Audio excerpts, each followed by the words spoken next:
एक वृद्ध व्यक्ति की इच्छा थी कि वो मरने के बाद स्वर्ग ही जाए। इसके लिए वो रोज गरीबों को खाना खिलाता और उन्हें दान भी देता। अचानक एक दिन उस आदमी की मृत्यु हो गई। उसका एक बेटा था जिसे मालूम था कि उसके पिताजी मरने के बाद स्वर्ग जाना चाहते थे। उसका बेटा ये सुनिश्चित करना चाहता था कि उसके पिता स्वर्ग में गए हैं कि नहीं, पर समझ नहीं आ रहा था कि कैसे।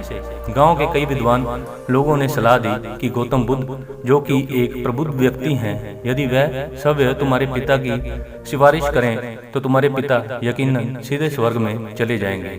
इसलिए वह गौतम बुद्ध की तलाश में निकल पड़ा। खोजने के बाद उसने पाया कि गौतम बुद्ध एक विशाल सरोवर के सामने एक वृक्ष के नीचे बैठे हुए हैं। लड़का गया और उनके पैरों में गिर गया और बोला, मेरे पिता एक अच्छे आदमी थे और उनका निधन हो गया है। मैं चाहता हूँ कि आप सुनिश्चित करें कि वो स्वर्ग में ही गए होंगे। गौतम बुद्ध कुछ बोलते इससे पहले लड़का बोला, उन्हें स्वर्ग ही जाना चाहिए, आपको कुछ करना चाहिए, आपके पास कोई विकल्प नहीं है।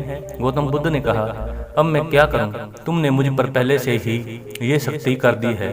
ठीक है, तुम एक काम करो, घर वापस जाओ, 4 बजे नदी में डुबकी लगाओ। उसके बाद एक मिट्टी का घड़ा लो और उसे बता दिया कि उसे क्या क्या करना है। लड़का जल्दी जल्दी वहाँ से मटका खरीदने के लिए गया और दुकान का सबसे बड़ा घड़ा खरीदा। उसने उस घड़े को आधा पत्थरों से और आधा मक्खन से भर दिया और उसे बांध दिया। बड़ी मुश्किल से उसने इस भारी घड़े को उठाया और ले जाकर गौतम के सामने आकर खड़ा हो गया। गौतम बुद्ध ने उसकी ओर देखा और कहा, 3 बार झील के चारों ओर जाओ और आओ। वह आदमी इस भारी बर्तन को लेकर झील के चारों ओर 3 बार घुमा। जब वह आया और गौतम बुद्ध के सामने खड़ा हो गया तो वह बहुत थक चुका था। गौतम बुद्ध ने उनकी स्थिति और उनके दृढ़ संकल्प को देखा और उन्होंने उससे कहा, बस पानी में चलो, चलते रहो जब तक पानी तुम्हारे सीने में ना आ जाए। वह पानी के अंदर गया। तब गौतम बुद्ध ने कहा, अब धीरे से बर्तन को अंदर आने दो। बर्तन अंदर गया और डूब गया।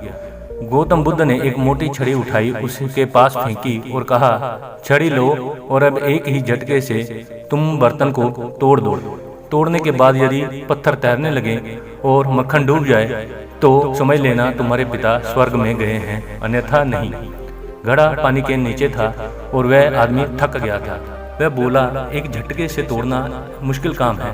गौतम बुद्ध ने कहा, लेकिन तुम्हारे पिता स्वर्ग जा रहे हैं, क्या तुम हार मान सकते हो?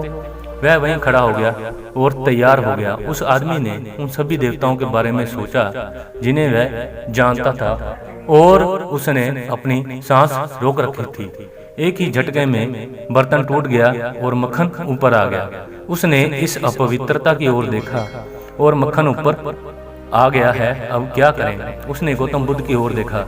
मक्खन ऊपर आया जबकि पत्थर ऊपर आने वाले थे और वह आदमी पूरी तरह से निराश और उदास महसूस कर रहा था। फिर वह मुड़ा और वापस चलने लगा। जैसे ही वह पानी से बाहर निकलने लगा, उसका दिमाग काम करने लगा।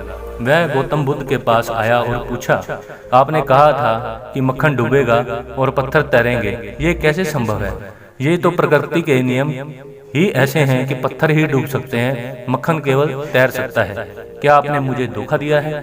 गौतम बुद्ध ने कहा, अब जब आप प्रकृति के नियमों के बारे में इतना जानते हैं तो समस्या क्या है? यदि तुम्हारे पिता मक्खन की तरह हैं तो वह ऊपर जाएंगे, अगर वह पत्थर की तरह हैं तो वह नीचे जाएंगे। मैं क्या कर सकता हूँ इसके बारे में, और आप इसके बारे में क्या कर सकते हैं?